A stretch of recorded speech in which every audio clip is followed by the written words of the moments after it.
calling this meeting of the Cannabis Control Commission to order at 1:00 p.m. on November 20th, 2018. I want to let everyone know Commissioner Title is joining us remotely. Commissioner Title, could you say hi so that we can make sure people can hear you? Hi, everybody. Everybody hear Commissioner Title? Everybody hear me in the back of the room? Great, thank you. In the most useless question that I ask at every one of these meetings, can I ask if this meeting is being recorded? Let me put the public on notice that this meeting is being recorded. Can I ask everybody to put their cell phones on mute or shut them off, please? Thank you. Since Commissioner Title is joining us remotely, all votes that we will have today will be roll call, individual roll call. We have a very full agenda. We have 4 final licenses to review and discuss, and we have 12, if I'm correct, provisional licenses. So first of all, my thanks to the staff for that prodigious amount of work. We have the normal executive director's report and update. We have 3 commission discussions and potential votes on first being with respect to the regulations required to transition the medical marijuana program over from EPH to the commission by December 31st. Second is guidance on tinctures. We received a fair amount of comments on some issues with respect to those regulations, so we have some guidance to discuss and vote on. And if you recall, in a previous meeting a while back, the executive director was given the go-ahead by the commission to negotiate a contract for open data. And I'm pleased that we have a recommendation from the executive director on a final contract to approve and go forward with. So those are the 3 commission agenda items that require discussion and votes. I want to apologize. I'm fighting a cold, so if my voice breaks, I apologize. Since we do have such a full agenda, I'm going to keep my remarks relatively brief, but I thought it could not go without remarking on. Some of you might not be aware of this fact, but the first adult use retail store is open today. How many of you are not aware of that fact? Look, this is obviously a major milestone for the commission and more importantly for the state. It is something that we've been working as a commission extraordinarily hard on now for slightly over 14 months.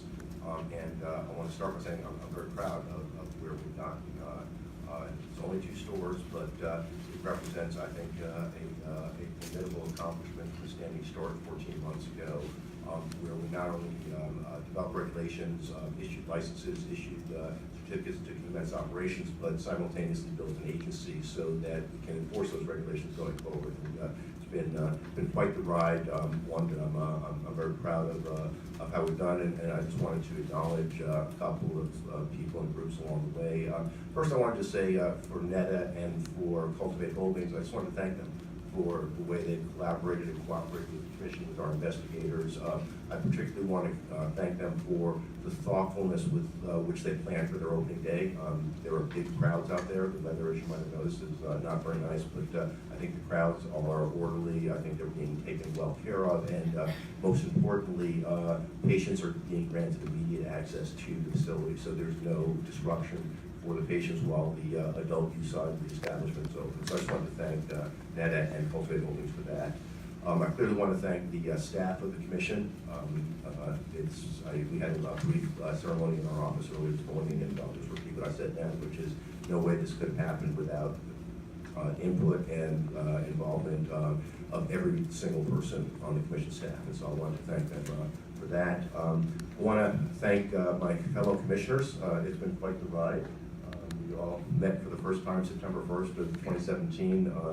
I feel like lifelong bonds have been created, but I also think that we would not be where we are without all 5 of us working collaboratively and hard together. We don't agree on everything. We come from very different points of view. I think the governor, attorney general, and treasurer deserve to be commended for the quality and diversity of the commission they put together. And as I said before, I think diversity is a good thing. I think it's made the regulations stronger. It's made our agency stronger.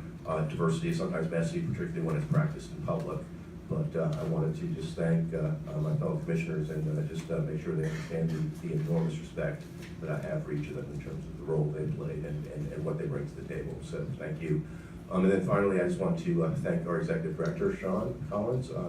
And again, repeating myself from earlier this morning, there's no way this would have happened without Sean as our executive director. Sean came to the table with immense industry knowledge from his days in the treasurer's office.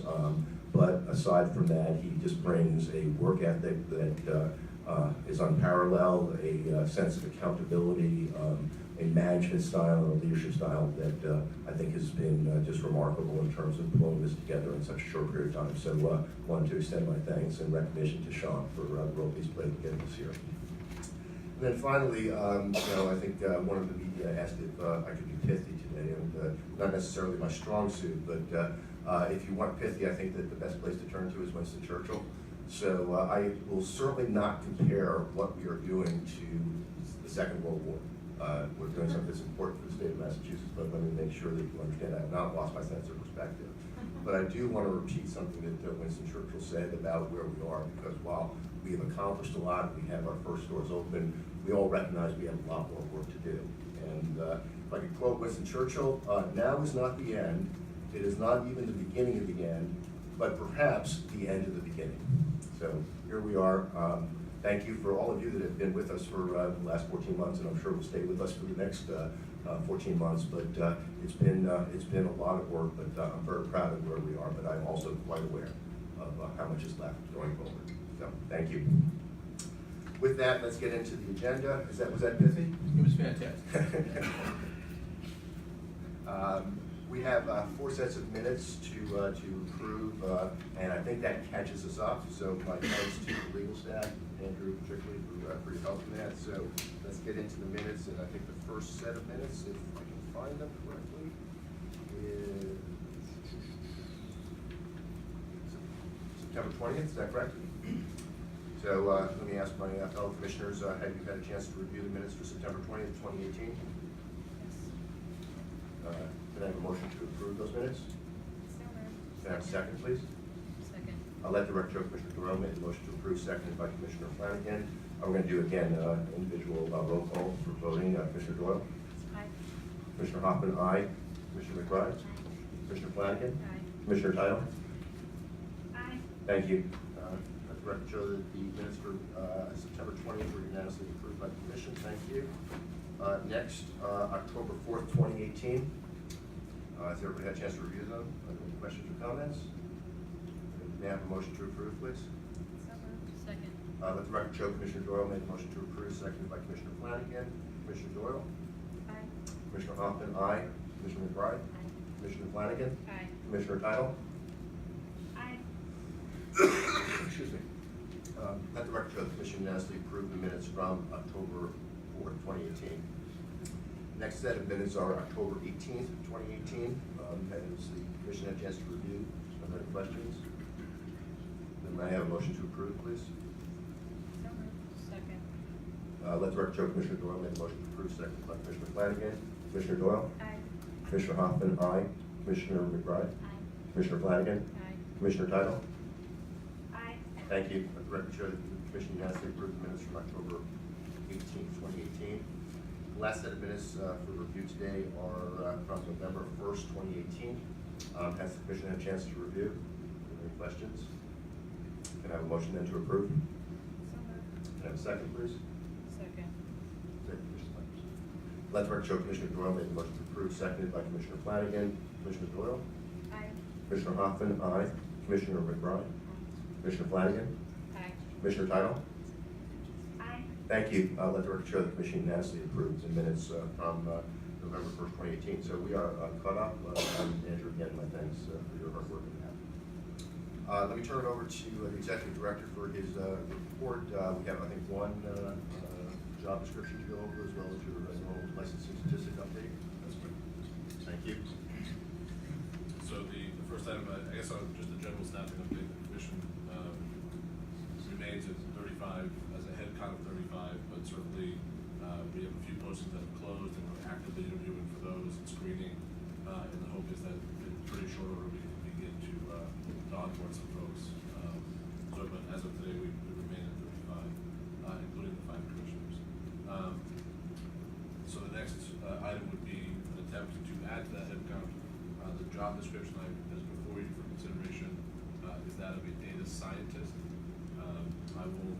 This actually coincides very nicely with the completion of the Socrata contract, given that as we begin to introduce a lot of data to the commission, having someone there to manage it, to clean it, to evaluate it, and really to maintain it will be really critical to make sure that we present it in a way that is complete and consistent and really organized. So this does fit within our research department. We report to the Director of Research, Dr. Julie Johnson, and would really provide quantitative data analysis and be responsible for, again, managing, manipulating, analyzing, and modeling big data, and ensuring that both the construction and maintenance of the Commission's ambitious open data concept and robust exploratory research agenda are completed in a timely fashion. So you have before you the essential responsibilities and functions and the skills. Happy to take any questions that you might have. To anticipate a question, Mr. Chairman, this is not something that was initially or originally budgeted for, but in the course of conversations with certainly my counterparts across the country, as well as we begin to really try to build out what we think is the most robust open data project as far as cannabis regulatory agencies are concerned, would fit very, very nicely within our model. It would certainly be something that we should consider. So, but we do have the, as it was not originally budgeted for, I'm confident we do have the funds to manage it. Are there questions for the Executive Director? Comments on the job description? Commissioner Title? No. And then can I have a motion then to approve the job description? Second, please. Second. Let the record show Commissioner McBride made the motion to approve, seconded by Commissioner Doyle. Commissioner Doyle? Aye. Commissioner Hoffman, aye. Commissioner McBride? Aye. Commissioner Flanagan? Aye. Commissioner Title? Aye. Let the record show that the Commission unanimously approved the job description for data scientist. Could you just give us a timeline, please? Sure, be my hope to finalize and post it probably just in the next few weeks. I want to be mindful of the fact that we are actively interviewing for two different roles. I want to make sure we budget our time accordingly, appropriately.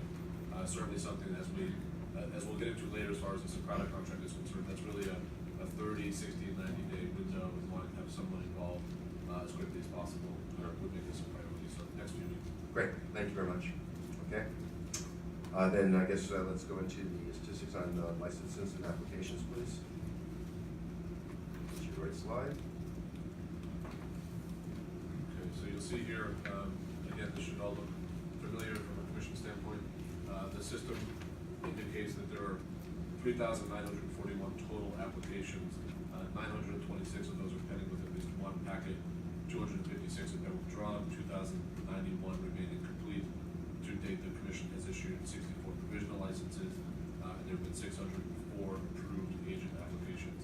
The breakdown is on the right-hand side. I did some quick math this morning just to make sure that there's some clarity as to these numbers. So if you extract the establishment agents and laboratory agents, that really represents 224 applications. So that 926, I don't want that to be misleading to anybody that there's a significant license backlog, but there is certainly on the agent side as folks get provisionally licensed and start to upload their process. But as you'll see in future slides, that's something we're also managing, I think, pretty efficiently.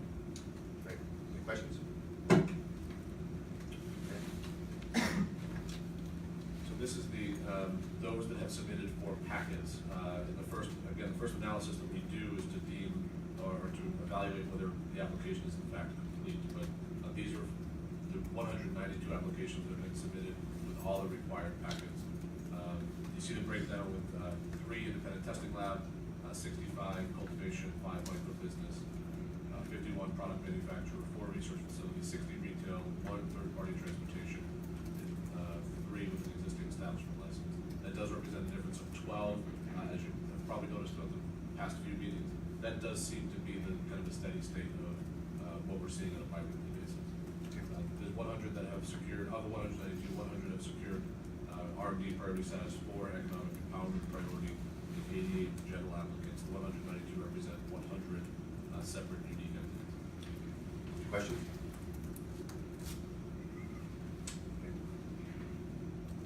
So this is getting into an ongoing slide that we've maintained, which is our disadvantaged business enterprise statistics, reflective of those 192 that have submitted for all 4 packets. 164 did not identify as a DBE business. and this is self-reported information that we're just collecting in the course of the application. Questions? Okay. So this slide, as you recall, indicates those 192 where they stand in our process. There are 43 that are awaiting review. Again, that first review is for completeness. That does include those 12 new applications that have come in the past 2 weeks. 42 have been identified as needing additional information or therefore incomplete. 29 are out for third-party response. Again, those third parties are the municipality in which the entity intends to be located, as well as our background check vendor. 14 are before the commission awaiting a staff recommendation, and 64 have been completed or considered by the commission. That's totaling the 192. Thank you. Any questions? So now we have 2 maps this time. There are 2 maps, that's correct. This is the general map that shows those 192 and where they exist across Massachusetts county-wide. This might be a good opportunity to indicate or to illuminate the fact that these numbers are fluid, both up and down in some cases. If an application has been withdrawn, it may have previously submitted all 4 packets. So just go through the changes from the last meeting. There were 2 additional applications from Berkshire County, 1 additional from Hampden County, 1 additional from Middlesex County, 1 additional from Norfolk County, 8 additional from Bristol County, and 1 has been withdrawn from Plymouth County. So the last meeting was 17, is now 16. None from Duke still. Questions? Okay. So this map here indicates, at the last meeting, there was a chart or table that indicated where retail applications were from. This was a request of the commission to extract this data as well. So I think this is hopefully helpful in illuminating exactly where retail applications are hailing from in the county provided. So happy to take any questions on this map. So,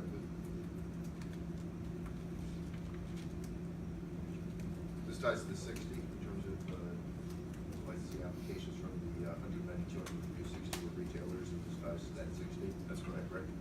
Thanks.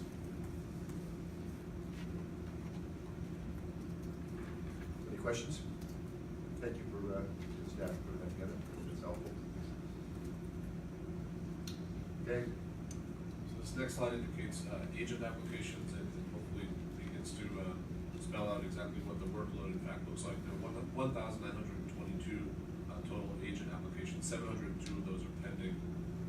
138 have been withdrawn. 478 remain incomplete, and 604 to date have been approved. Of those 702, we have not yet dug into 658. 39 are incomplete or require additional information. 5 are awaiting third-party responses. This is more of an ongoing basis. And 0 will have required completion review, because as we review them, there's some decision that is made on them. So, and again, the third-party responses are predominantly for lab agents, and they're required to secure fingerprint. So is this a backlog we should be concerned with? 658 still not been reviewed, we're cleaning up. No, this is, I think it's a very fluid process, but I think to the commission's credit, as far as delegating that to staff, is something that we can dig into and manage ourselves. And I think hopefully the demonstrations that we've approved 604 to date, I think that demonstrates certainly a bandwidth that we're capable of. Great, thank you. Any questions? So this is a breakdown of those approved and pending agents from a demographic standpoint. So you see that 67.2% are male and 32.2% female. 0.4 declined to answer. 0.2 or 2 applications have identified. The gender was identified by the applicant. And again, this is self-reported to the commission. Similarly, as far as continuing the demographics of those agents, based on race or ethnicity, you'll see that there is a pretty significant breakdown between 72.7% identified as white, 12.1 have declined to answer, and the variety in the bar graph, the pie chart, indicates the other race or ethnicity that's been identified by the applicant. Questions?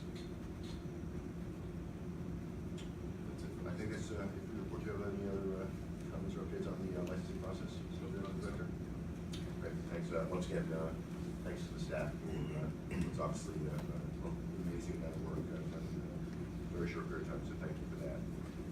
Okay, the next agenda item is to review staff recommendations on final licenses and to discuss and vote on them. We have 4 final licenses. Mr. Executive, are you good with this, or is it's fine?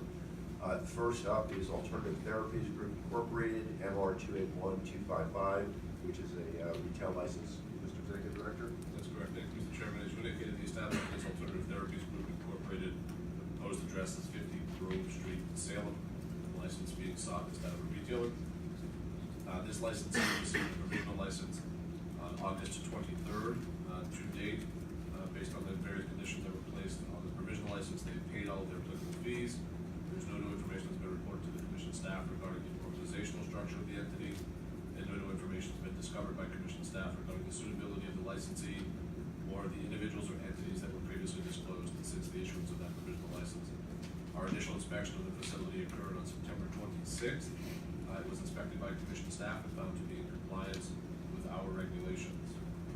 There's no new evidence or any evidence that was discovered during the inspection process that indicated that the establishment is not in compliance with all applicable state and local codes, bylaws, ordinances, or regulations. Pulling out some of that information for the commission's consideration, certainly security and how they manage that. All persons arrive at the facility, they must present their patient identification card to a security officer at the front entrance. They're then allowed to enter the vestibule where they're greeted by a security receptionist. The receptionist verifies their identity and then allows them up to the sales floor. A visitor log is maintained for all of their visitors with the issuance of visitor badges. Everything outside of the building, everything outside the retail area, and a restroom for customers are deemed limited access areas, and all those doors lock and can only be opened with an ID badge. All those doors also had appropriate signage indicating they are in fact limited access areas. They do have a relationship with the Salem Police Department, and a panic alarm has been installed. We also tested their video equipment and confirmed that it is capable of monitoring 24 hours with battery backup in case of power failure. As far as inventory and storage, the area where marijuana and marijuana products are stored had no visible evidence of pests. The establishment produces all of its own products in its inventory at their Amesbury cultivation production facility. We verified that the establishment has a plan to preserve at least 35% of all inventory for patients. This is a retail license, so there's no cultivation operation or product manufacturing operation. However, the retail area is clearly divided by retractable belt barrier posts into 2 separate areas, one for medical use and the other for adult use. ID cards for adult use consumers will be verified by visual inspection, as well as handheld scanners to ensure authenticity. A patient consultation area was created by partitioning a portion of the sales floor. We reviewed the establishment's consumer education materials and verified that they comply with all of our applicable requirements. This establishment has 1 transportation vehicle that is registered in Massachusetts. It's equipped with metal cage and storage compartments, as well as GPS tracking. We inspected that vehicle and their manifest logs, as well as the establishment's transportation policy, and found them to comply with our regulations.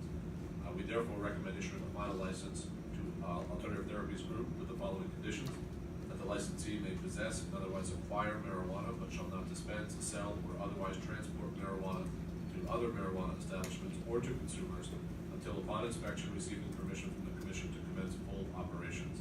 The licensee is subject to inspection and audit to ascertain compliance with the requirements listed in our regulations. The licensee remains suitable for licensure pursuant to our regulations. The licensee shall cooperate with and provide information to the commission's investigators, agents, and employees upon request.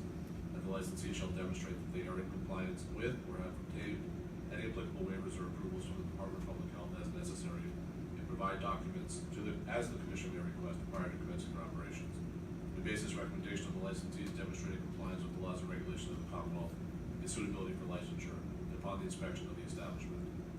We therefore recommend that the final license be issued to this establishment with the previously referenced conditions, and as part of the approval process that the commission authorized staff to take all necessary actions to review compliance with the above referenced conditions, and to approve the commencement of full operations.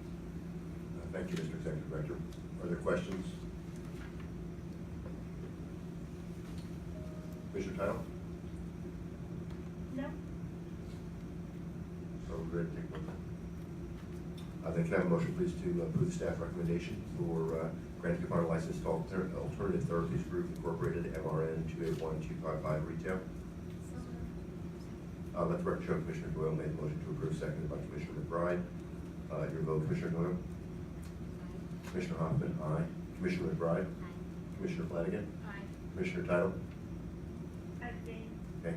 Let the record show that the commission approved the granting of final license to Alternative Therapies Group, MR 281255 for retail. The vote was 4 in favor, Commissioners Doyle, Hoffman, McBride, and Flanagan, with Commissioner Title abstaining. Thank you.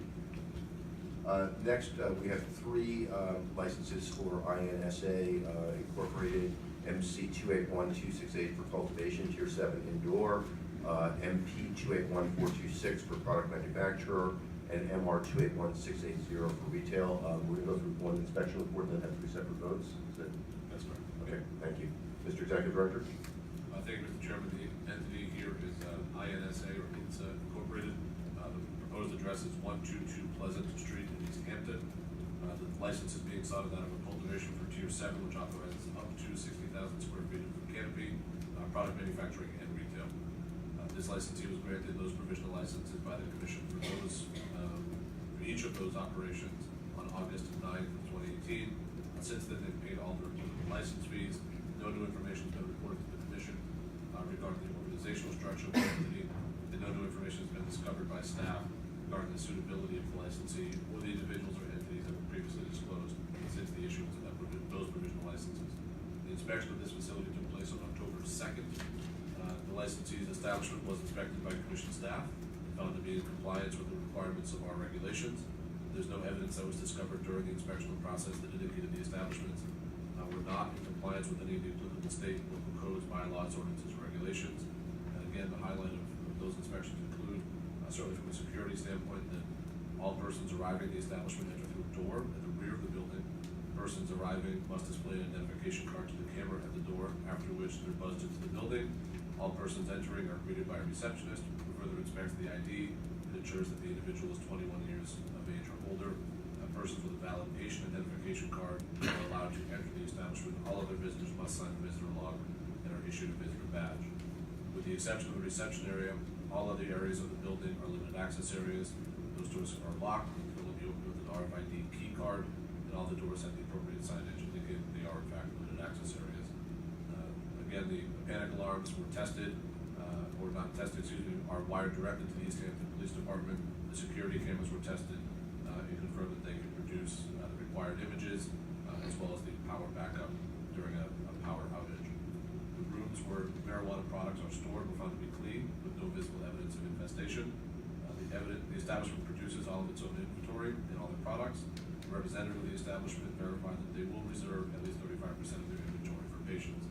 The cultivation area of the establishment is divided into 10 different rooms. There's 1 mother or clone room, 2 bedrooms, and 7 flowering rooms. The enforcement staff measured the actual canopy of the establishment, which is as follows.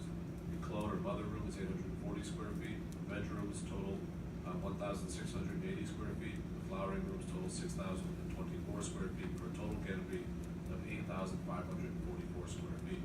Given this establishment is seeking a Tier 7 license, which authorizes up to 60,000 square feet, this canopy falls within that tier. However, the 3rd story of the building will be used to expand their cultivation space. We did confirm that this expansion was approved by the Department of Public Health. As far as their product manufacturing, the product manufacturing area is a commercial kitchen that manufactures all of the edibles and any products that include hard candies, gummies, chocolate bars, and beverages.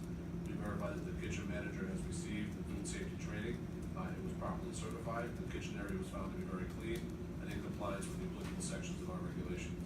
This establishment uses a butane extraction process to extract oil from cannabis. The apparatus has been permitted by the East Hampton Fire Department. As for the retail operations, as persons enter the sales area, a retractable belt barrier guides them to a sales counter where they're greeted by a customer sales representative who guides them appropriately. The sales floor is properly separated for adult and medical use and sales. The establishment's in the process of obtaining handheld scanners to verify the authenticity of those identification cards. We reviewed their consumer education materials and found, which is in the form of a booklet.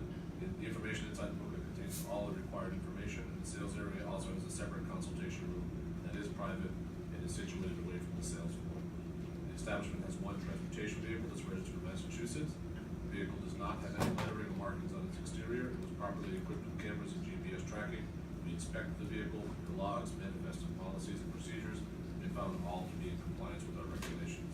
We therefore recommend issuing a final license for the marijuana establishment with the following conditions: that the licensee may cultivate, harvest, possess, prepare, produce, and otherwise acquire marijuana, but shall not dispense, sell, or otherwise transport marijuana to other establishments or to consumers until upon inspection receiving permission from the commission to commence full operations. The licensee is subject to inspection and audit to ascertain their compliance with the requirements listed in our regulations. The licensee remains suitable for licensure pursuant to our regulations. The licensee shall cooperate with and provide information to the commission's investigators, agents, and employees upon request. And the licensee shall demonstrate that it is in compliance with or has obtained any applicable waivers or approvals from the Department of Public Health as necessary, and provide documents as the commission may request prior to commencing their operations. This recommendation is based on the licensee's demonstrating compliance with the laws and regulations of the Commonwealth and suitability for licensure upon the inspection of the licensee's establishments.